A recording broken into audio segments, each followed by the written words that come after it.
his childhood friend Edelgard a dagger, and Ernest on. Hello. Uh, I'm watching Death Battle of Guts versus what's his name from Fire Emblem, which I need to catch up.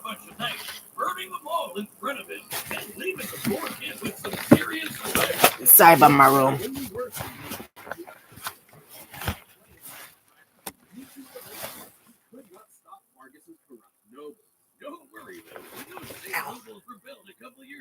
I miss Guts. I mean, this is live. There we go. This is more like it.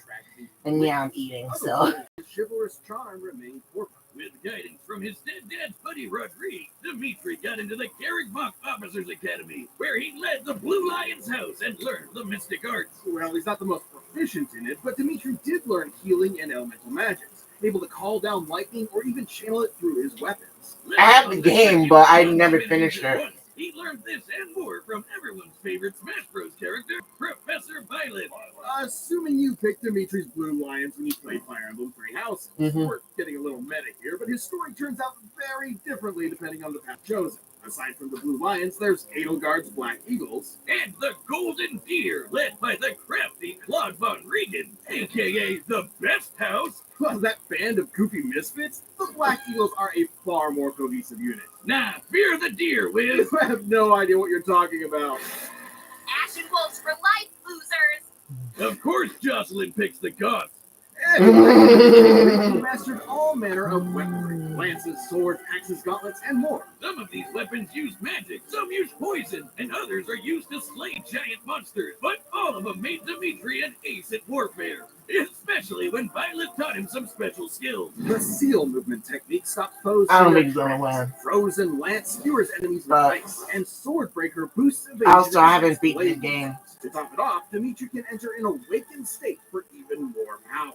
Dimitri led his classmates through thick and thin, but everything changed when he suspected the one behind the tragedy of Dusker was his old dagger friend, Edelgard. Dun dun dun! To end Fodlan's oppressive press system, Edelgard and her empire declared war on Fargus and the Church of Seros. Dimitri could be cruel before, but after this betrayal, he snapped, vowing to kill every last one of them. For 5 years, he slaughtered the enemy, all to appease the voices that called for Edelgard's head. He's not exaggerating. Dimitri truly believes his dead loved ones cry to him, unable to know peace until he claims vengeance. As if prince-turned-murderer Hobo wasn't scary enough, he wields the ultimate lance, the hero's relic, Eridfar. Forged from the bones of dragon-like Nabateans, Eridfar is much stronger than ordinary metal. It can pierce any armor with its signature move, Atrocity, and only crest bearers can wield it without mutating into a monstrous black beast. With his lance, Dimitri kept killing, but no bloodshed could calm his mind. He reached peak war crimes, torturing an enemy commander in blind rage. But when his actions led to Rodrigue making the ultimate sacrifice, Dimitri was broken, terrified of yet another voice haunting him. Except this time, he had his professor to help him out. We've really got to pay teachers more, y'all. Dimitri still felt hatred for Edelgard, but looked past it to the friends and kingdom he neglected and made a choice. Instead of killing every last one of them, he would save every last one by retaking Fargus's capital. A task this wretch-turned-savior king had the strength to do. Dimitri has dodged meteors going Mach 60, decimated a squad of soldiers with one spear throw, and defeated a wizard from the magic Illuminati. This is Talus, whose power shook a futuristic underground city. And Dimitri just walked through his magic like it was nothing. Dimitri's also more than a match for Edelgard, who, in her reign, bested the Archbishop of the Church of Seros, Rhea. This is important because after dragging it up, Rhea survived 2 exploding javelins of light, aka magic nukes. Jeez, and Dimitri can fight on her level?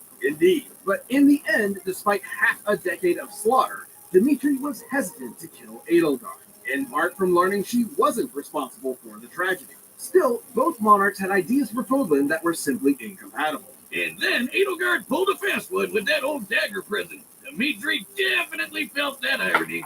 The war was over, and with his allies at his side, Dimitri claimed his place as a just king. Unless, you picked a different house. His story doesn't end very happy in those. But though the voices of the dead will haunt Dimitri until his final breath, so long as he has his friends conviction, and compassion for the living, you will find peace.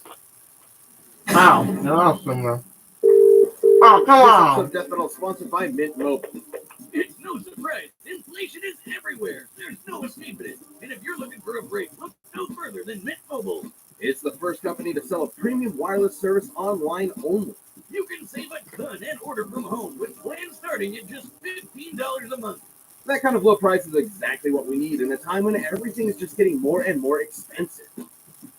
It isn't sorcery. By going online only and getting rid of the traditional cost of retail, Mint Mobile can pass those savings on to you. All plans come with unlimited talk and text plus high-speed data delivered on the nation's largest 5G network.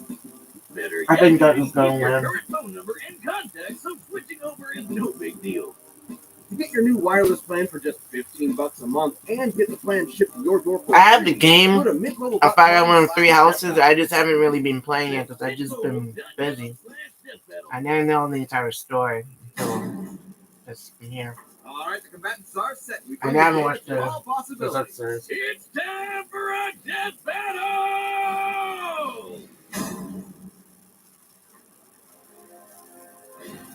PD? Ooh. 100 men strong.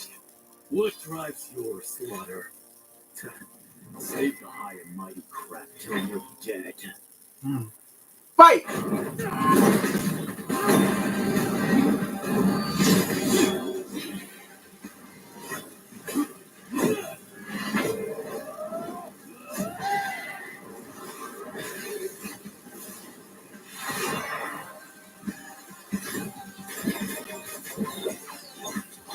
I like the music, I like the animation.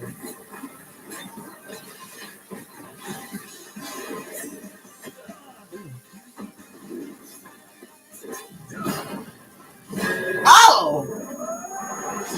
Oh! Oh, lady! I will tear your head from your shoulders. The dead must have their revenge.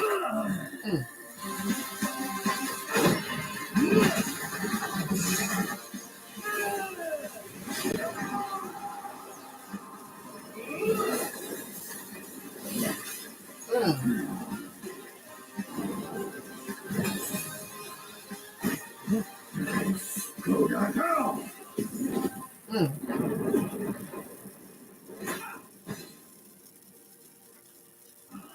I was hungry. Bastard. Avenge us.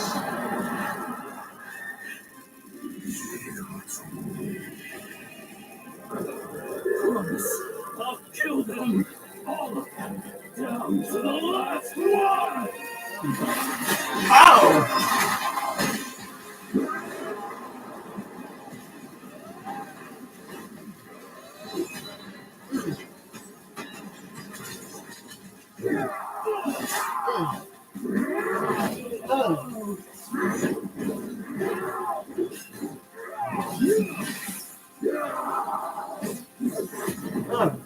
Enough of this. This is it.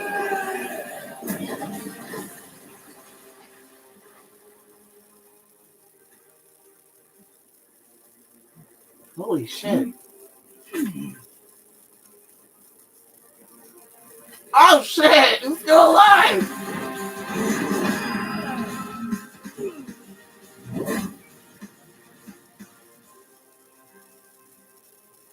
Did he?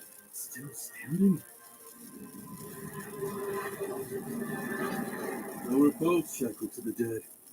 You foul beast will not have its soul! What the hell?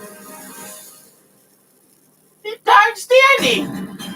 Holy shit! I don't know what's scarier, Dimitri the demon or Guts still standing there.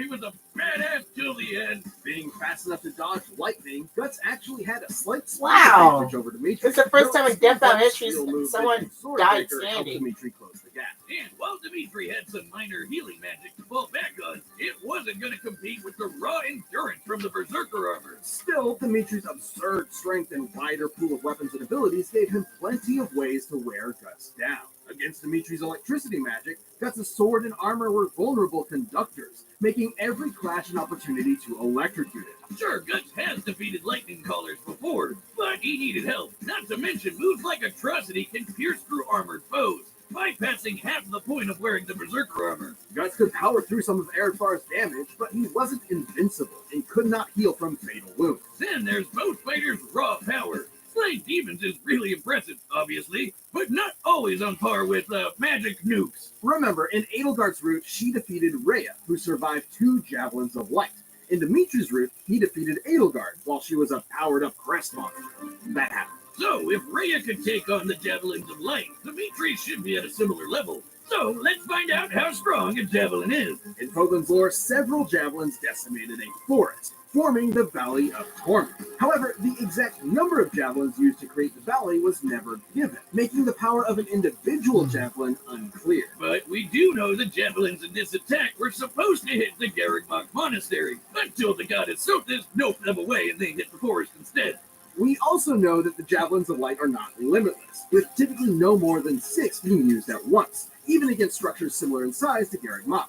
So, if a similar amount were used in the attack that made the valley, each Javelin would pack a payload that's over 3 gigatons of TNT. Even if we severely lowballed this and said the destruction was divided between 10, 50, or even 100 different Javelins of Light, surviving 2 Javelins would still be greater than the best of Guts' feats, even scaled to the Sea God.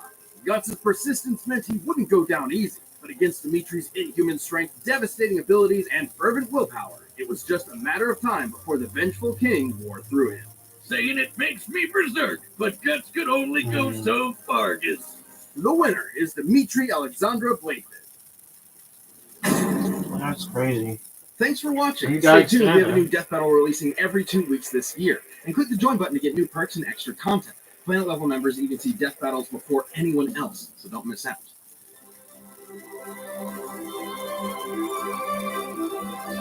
Wait, Martian Manhunter? Oh, this is interesting. Martian Manhunter plus a Silver Surfer. That's interesting. That was pretty good. It's very good. Anyone died standing. Oh my god. Alright, well, I hope you guys enjoy. I'll add up the thing when I can.